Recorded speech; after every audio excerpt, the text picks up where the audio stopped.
بسم اللہ الرحمن الرحیم۔ وقل جاء الحق وزهق الباطل إن الباطل كان زهوقا نحمده ونصلي ونسلم على رسوله الكريم اما بعد فاعوذ باللہ من الشیطان الرجیم بسم اللہ الرحمن الرحیم۔ محترم و مکرم ناظرین و سامعین، السلام علیکم۔ ناظرین، آج جس موضوع پر ہم بات کا آغاز کرنے جا رہے ہیں، یہ ایک ایسا موضوع ہے جس نے آج کے دور کے تقریباً ہر انسان کو پریشان کر رکھا ہے۔ آج ناظرین ہم جادو کے متعلق بات کریں گے۔ چونکہ یہ موضوع اتنا وسیع ہے کہ اس ایک نشست میں اس کو سمیٹنا ممکن نہیں ہوگا، جبکہ میں چاہتا ہوں کہ اس موضوع کے متعلق آپ کو تفصیلاً آگاہ کیا جائے تاکہ آپ خود اس کو سمجھ سکیں اور بہت سارے توہمات اور غلط فہمیوں سے آپ کو چھٹکارا بھی مل سکے۔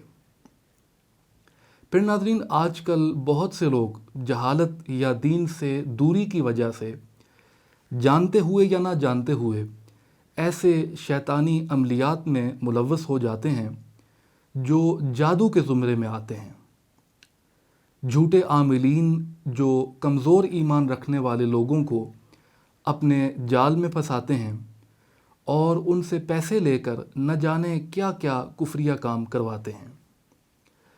ایسے جھوٹے لوگوں سے بچنے کے لیے اور اپنے ایمان کو بچانے کے لیے آج کے دور میں بہت ضروری ہو چکا ہے کہ ہمیں جادو کے متعلق اسلامی تعلیمات کے حوالے سے معلوم ہو، اور انہی مقاصد کو پیش نظر رکھتے ہوئے ہم اس موضوع کو انشاءاللہ تعالی قسط وار لے کر چلیں گے اور آئندہ کی چند نشستوں میں اسی کے متعلق بات کریں گے، تاکہ آپ کو جادو کی حقیقت، اس کی اقسام، جادو کا شرعی حکم اور بالآخر جادو سے بچنے کے لیے قرآن و سنت کے احکامات معلوم ہو سکیں۔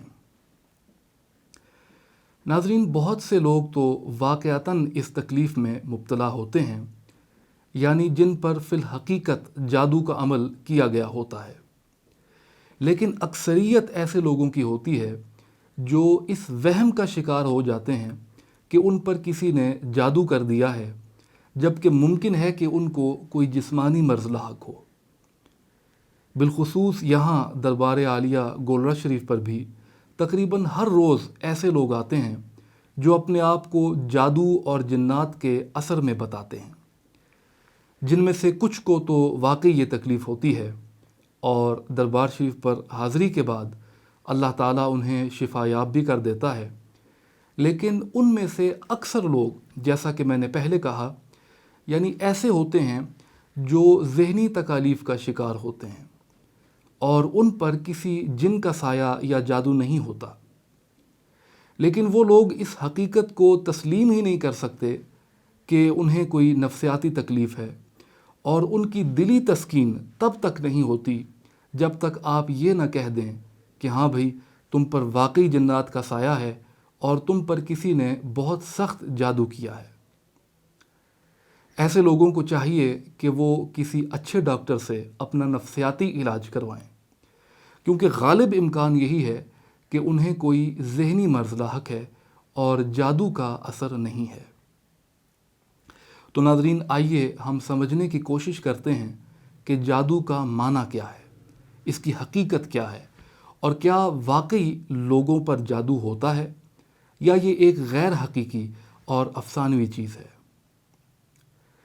ناظرین، جادو اردو زبان کا لفظ ہے جس کو انگلش میں میجک اور عربی میں اسے سحر کہا جاتا ہے۔ جادو کا لفظ عموماً بر صغیر پاک و ہند میں اور بنگلہ دیش میں زیادہ تر استعمال ہوتا ہے۔ آپ جادو کو چاہے جادو کہیں یا میجک کہیں یا سحر کہیں، جو بھی کہیں، حقیقت اس کی ایک ہی رہتی ہے۔ اگر ہم میجک کے لفظ کی تحقیق کریں تو یہ بات معلوم ہوتی ہے کہ یہ لفظ دراصل لاطینی زبان کے میگس لفظ سے انگلش زبان میں آیا ہے۔ میگس سے میجک بنا اور پھر عیسائیوں نے اس لفظ کو شیطانی کاموں کے معنی میں استعمال کرنا شروع کر دیا، اور اسی لیے جادو کو عیسائی مذہب میں بہت برا کام سمجھا جاتا ہے۔ ناظرین، قرآن و حدیث میں جادو کے لیے سحر کا لفظ استعمال ہوا ہے۔ سحر کے بہت سے معنی ہیں۔ مثلا ایک سحر کا معنی ہے کہ جھوٹ کو سچ کی صورت میں ظاہر کرنا۔ پھر جادو، دھوکہ، فساد اور ہر وہ چیز جس کو حاصل کرنے کے لیے شیطانی تقرب کی ضرورت ہو، اسے بھی سحر کہتے ہیں۔ امام رازی رحمۃ اللہ علیہ نے سحر کی تعریف کرتے ہوئے فرمایا کہ سحر شریعت کی اصطلاح میں ہر اس معاملے کو کہتے ہیں جس کا سبب مخفی ہو۔ یعنی آپ یوں سمجھیے کہ ایک کام ہو تو رہا ہے لیکن کیسے ہو رہا ہے یہ معلوم نہیں ہے، یا وہ کام فطری عادات کے برخلاف ہو رہا ہے، اسے بھی سحر کہتے ہیں۔ ابھی آپ یہی ذہن میں رکھیں کہ سحر ایسے کام کو کہتے ہیں جس کا سبب مخفی ہو یا جس چیز کو حاصل کرنے کے لیے شیطانی تقرب درکار ہو۔ ان تعریفات کو سمجھنے کے بعد ایک بات تو طے ہو گئی کہ سحر یا جادو کوئی اچھا کام یا کوئی اچھی چیز نہیں ہے، بلکہ نہایت ہی قبیح اور برا کام ہے جس سے ہر انسان کو بچنا چاہیے۔ اب ہم یہ جاننے کی کوشش کرتے ہیں کہ جادو کی حقیقت کیا ہے۔ کیا یہ کوئی حقیقی چیز ہے یا یہ کوئی غیر حقیقی اور افسانوی چیز ہے؟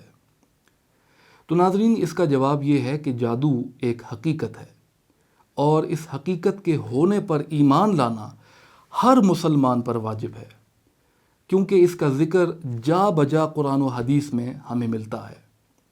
کیونکہ قرآن و حدیث سے ثابت شدہ کسی چیز کا انکار کرنا یہ کفر ہے۔ اس لیے جو انسان سرے سے جادو کی حقیقت کو مانتا ہی نہیں ہے اور کہتا ہے کہ جادو نام کی کوئی چیز نہیں، وہ کفر کرتا ہے۔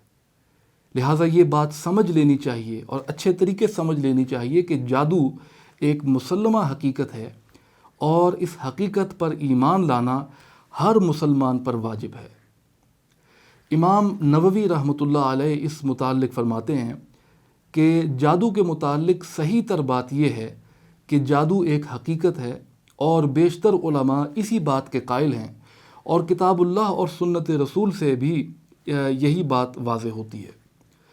ناظرین، انشاءاللہ تعالی ہم جادو کے متعلق اس قسط وار سلسلے کو جاری رکھتے ہوئے اگلی نشست میں جادو کی تاریخ پر بات کریں گے، اور یہ جاننے کی کوشش کریں گے کہ جادو کب اور کہاں سے شروع ہوا، اور بالخصوص بر صغیر پاک و ہند میں جادو کیسے آیا۔